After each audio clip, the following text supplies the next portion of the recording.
રાંદલમાનું વ્રત. રાંદલમાનું વ્રત રવિવારના દિવસે થાય છે. આ વ્રત 11, 21, 31, 41 કે 51 રવિવાર કરીને કરી શકાય છે. એકટાણામાં મીઠા વગરની રોટલી અને ખીર લઈ શકાય. ફરાળમાં સફેદ વસ્તુ લેવી. પુત્ર પ્રાપ્તિ ઈચ્છનારે આ વ્રત અવશ્ય કરવું. એક નાનું ગામ હતું.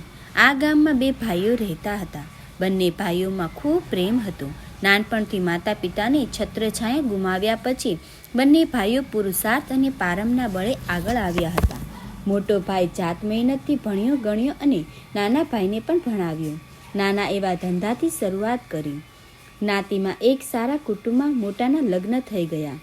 ભાભી પણ સગી માં હોય તેમ પ્રેમથી નાના દિયરને લાડકોડથી ઉછેરવા લાગી. ભાભી ભક્તિ પરાયણ હતી. નાના એવા ધંધામાંથી મહેનત અને ભાગ્યના બળે બંને ભાઈઓએ નાનકડું કારખાનું શરૂ કર્યું. નાત સમાજમાં બંને ભાઈઓનું ઘણું માન હતું. નાનો ભાઈ કુંવારો હતો. તેના માટે નાતમાંથી ઘણા માગા આવવા લાગ્યા. તેમાંથી એક સારું ખાનદાન કુટુંબ જોઈ નાના ભાઈમાં લગ્ન કરી નાખ્યા. કન્યા સ્વરૂપવાન, તે વહેવારુ, વિવેકી અને સમજુ હતી. તેના મા બાપની તે એકની એક દીકરી હતી. છતાં લાડકોડમાં પોતાના સંસ્કારો બગડવા દીધા ન હતા. આ કન્યા પણ ભક્તિ પરાયણ હતી. લગ્ન પછીના પહેલા રવિવારથી દેરાણીએ રાંદલમાના લોટા તેડવાનો વિચાર કર્યો. સાંજે સૌ વાળું કરવા બેઠા ત્યારે તેણે પોતાનો વિચાર જાહેર કર્યો. બંને ભાઈઓએ આખો દિવસ કારખાનાના કામમાંથી નવરાશ મળતી ન હતી. એટલે તેમણે કહ્યું, જે કંઈ કરવું હોય તે બંને દેરાણી જેઠાણી સપીને કરો. જેઠાણીએ વિચાર્યું કે અમે બંને વ્રત કરીશું તો ઘરનું કામકાજ કોણ કરશે અને કારખાને સમયસર ટિફિન કેમ પહોંચાડશે. માટે તેણે દેવરાણીને કહ્યું, તું વ્રત કર, હું ઘરકામ સંભાળીશ.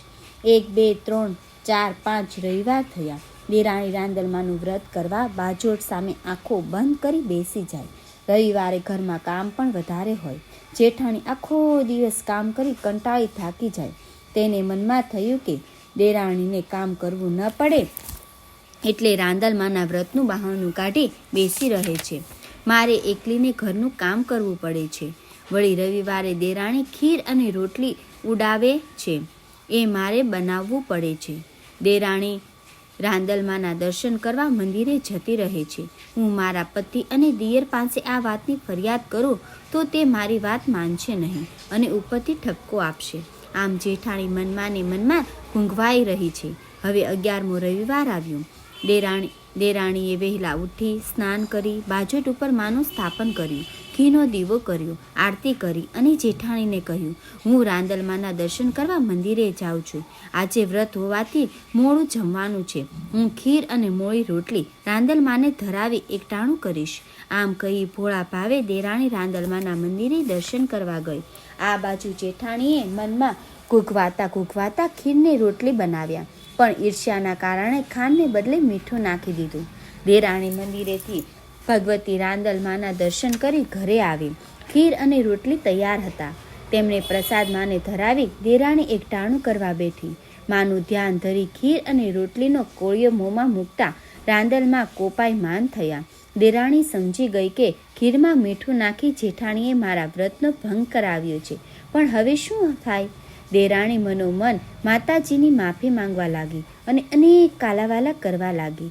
એટલામાં કારખાના પરથી માણસ આવ્યો અને સમાચાર આપ્યા કે આપણા કારખાનામાં ભયંકર આગ લાગી છે. ઉપરાંત બધી ઉભરાણી પતાવી લાવેલ રૂપિયા ભરેલી બેગ પણ આગમાં બળી ગઈ છે. અગત્યના કાગળો અને ફર્નિચર સહિત બધું જ નાશ પામ્યું છે. જેઠાણી સમજી ગઈ કે આ બધું મીઠાવાળી ખીરનું કારણ છે. ઈર્ષ્યાના કારણે પોતે કેવી ભયંકર ભૂલ કરી નાખી હતી તેનું ભાન થતાં જેઠાણી ધ્રુસકે રોવા લાગી અને દેરાણીની માફી માંગવા લાગી અને કહેવા લાગી, મેં જાણી જોઈને તારી ખીરમાં મીઠું નાખ્યું હતું, એથી મને આ સજા મળી છે. હું અભાગણી રાંદલમાને બરાબર ન ઓળખી શકી. દેરાણીએ કહ્યું, માફી માં રાંદલમાની માંગો. માં તો ખૂબ દયાળુ છે. એ આપણી બધી ભૂલો માફ કરી જરૂર આપણને આશીર્વાદ આપશે. આમ કહી દેરાણી જેઠાણી રાંદલમાની છબી આગળ આવી ચરણોમાં પડીને ચોઘાર આંસુએ રડવા લાગ્યા.